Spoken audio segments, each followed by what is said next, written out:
An 85-year-old Harvard study on happiness with hundreds of people found that the single greatest contributing factor to happiness in life is the quality of your relationships. In America, I think we do a horrible job overall of putting high emphasis on quality relationships. I don't think we teach people necessarily how to have these high quality relationships. Growing up, personally, I felt pretty isolated. I felt pretty isolated. I was social enough, but I was comfortable around the people I was comfortable with. And dude, I was just living in a little hidey hole. It felt all the time, a lot of the time. And everybody's got their own bad relationships. Their own stories, their own BS that they got to deal with in home and personal lives. I'm not personally haven't been mega close with my parents growing up. I was very independent, and yet they were also quite helicoptery. It was hard to just kind of open up. So a lot of the time, I just, as many people do, you take those feelings, do you just deeper into the abyss? And I did that somewhat a lot, and it was quite isolating, I'll have to say. And I find that now I still find myself somewhat getting tunnel vision on whatever project, whatever thing I'm working on, and I block everything out. I have a tendency to just shut it all out, shut it all down. I'll go inside. I'll talk to me. I'll have a tea party with myself. How about that? Culturally, I do not think we celebrate vulnerability, which you need for quality relationships. We don't celebrate how do you open up with people, especially. I mean, I'm not going to go down the male rabbit hole, but culturally in America, specifically America, I think we do a pretty awful job at that. I've been very fortunate.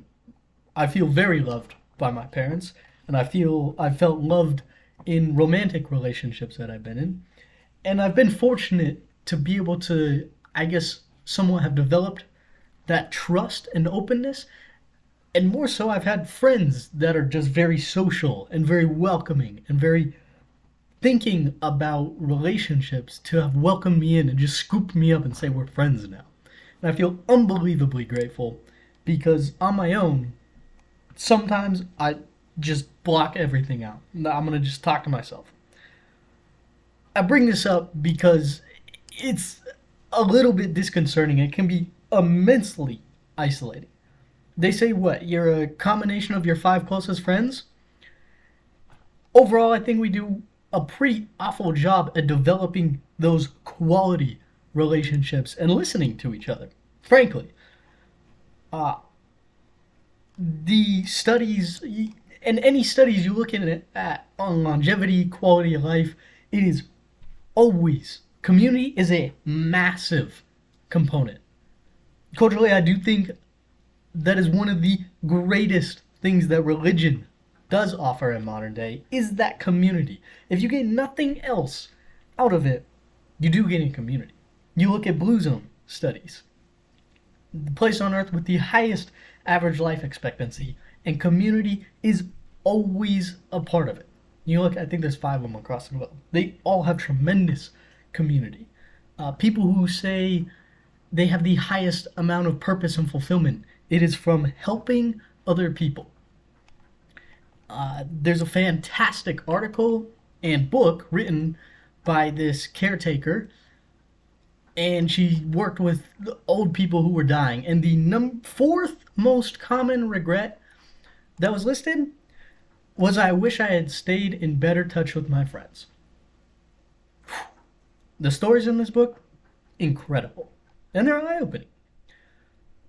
And I guess I've done a little bit of reflection on myself and come to try to appreciate some of these relationships a little bit more and maybe put a little bit more effort into it. Because at the end of my life, every day we need this purpose and we need things creative expressions and things to work on and work out and progress forward and all these things that give our life purpose. But at the end of the day, we all live on Carl Sagan's pale blue dot. And 1,000 years from now, how much of it really will matter? How much? If we don't have quality relationships and we don't have that community, whatever that community looks like, and it sucks because I have friends who grew up with alcoholic parents. I have friends who grew up with parents who were on drugs, parents who were abusive, siblings who were abusive, parents who, yeah, single parents, immigrants, and just catastrophic childhoods, frankly. And I don't think we as a society we do an awful job at even teaching this, like how to have friends. Nobody needs to be taught that, right? But we do an awful job at listening to each other and fully understanding what the hell does the other person actually want. Any book on negotiations is phenomenal because it teaches us to understand and listen. And sometimes I just listen to people talk. Like, bro, we aren't even listening to each other. It's just, it's two sandwiches talking to each other that are, I'm like, are we not even listening to each other right now? What is going on? People don't, we don't listen to each other. And it's ironic because we spend so much time at each other's throats, so much time fighting. At the end of the day, we all want happiness. We all want wellness for ourselves and our family. We want a sense of purpose. And we want to enjoy ourselves. Everybody on the planet wants the exact same thing. Some of the most gracious, wholesome, just memorable moments in my life have been. I remember this one vividly. I have a friend who is a long distance family friend in Panama City, and he had no business being there. I sure as shit had no business, excuse my language, being there. Christmas Eve, I got picked up by his abuelo from the airport on Christmas Eve and just welcomed. Total stranger, spoke very minimal Spanish, and just welcomed with open arms. Christmas Eve, and then Christmas, and just welcomed into this family as if I was one of their own. Everybody was awake till 2 a.m., just drinking, hanging out, just telling stories, shooting the shit. And the sense of community was profound in this country. I experienced a similar in Italy. I experienced it with another family friend. I've experienced it with in New York with my other.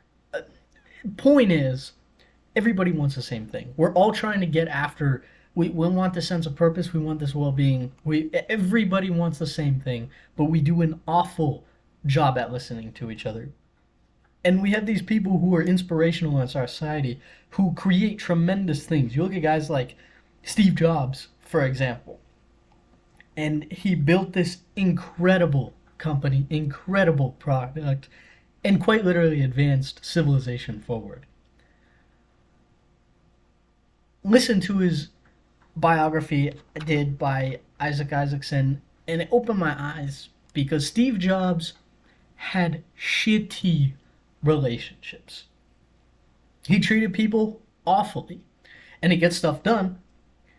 But at the end of your life, how much of that matters? I guess I'm trying to say there's an in-between where we all have this sense of purpose. We all want something better in this world. And everybody wants to leave it a better place. We all want the same thing, but we spend so much time arguing and not enough listening. I'm a firm believer that 90 99% of problems are just can be chalked up to a miscommunication, a misunderstanding. Chris Voss, the FBI negotiator, has this phenomenal study that they did. And basically, they had these two groups of people who were at each other's throats, just wanted to annihilate each other. And they said, okay, you can do whatever you want, but before you do, you have to repeat back the other person's point of view to them until you get confirmation that's right. That is my argument. At the end of it, when they disagreed, and you have to reiterate back to the other person, this is your argument, is that right? Is that correct? Is that correct? And you keep getting closer and closer until you go, that's right. That's my argument. And at the end of it, 0 people wanted to fight each other. 0 people wanted to harm each other. Because we just don't understand what other people are dealing with in their frame of mind and how they think. I struggled with the longest time about people being irrational. I didn't understand why people weren't. It doesn't make sense. Why would you act like that, you numb skull? Do you have any intelligence? Or are you just a sack of carrots walking around? And then I had a friend tell me that every single person, from their point of view, is rational. From their point of view, every single person is rational.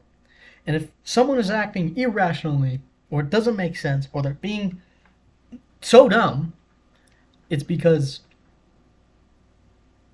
we don't understand their frame of mind. And now they might not have all the facts, they might not have all the information. We might not have all the facts, not have all the information. Lincoln said, I very much dislike that man. I must get to know him better. Something like that. I probably butchered it. Point is, relationships are a core to this high quality life that pretty sure we all want. And we don't put enough emphasis on how to actually have those relationships. Because arguments are necessary. We are bound to disagree with people. That's the only way we find truth is through this disagreement. But disagreement doesn't have to be a bad thing. What? They say attack the problem, not the person. Especially in competitive environments, it's so easy to tear people down and it's so easy to just roast the shit out of people. And that's fine, dude. I love it. I love getting my shit roasted. It's delicious.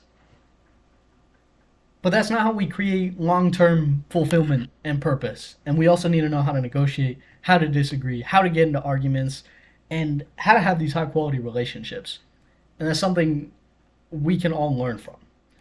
So, I don't really know anything, but I read books from people who do. So this whole page is dedicated towards the philosophers and the psychologists and the wizards of the world who have figured out high quality relationships. The vision is for all of us to have better relationships. We all want the same thing. Everybody wants a better life and a high quality life and purpose and meaning. We can get there with high quality relationships. Sayonara. Hopefully this is useful. Peace out.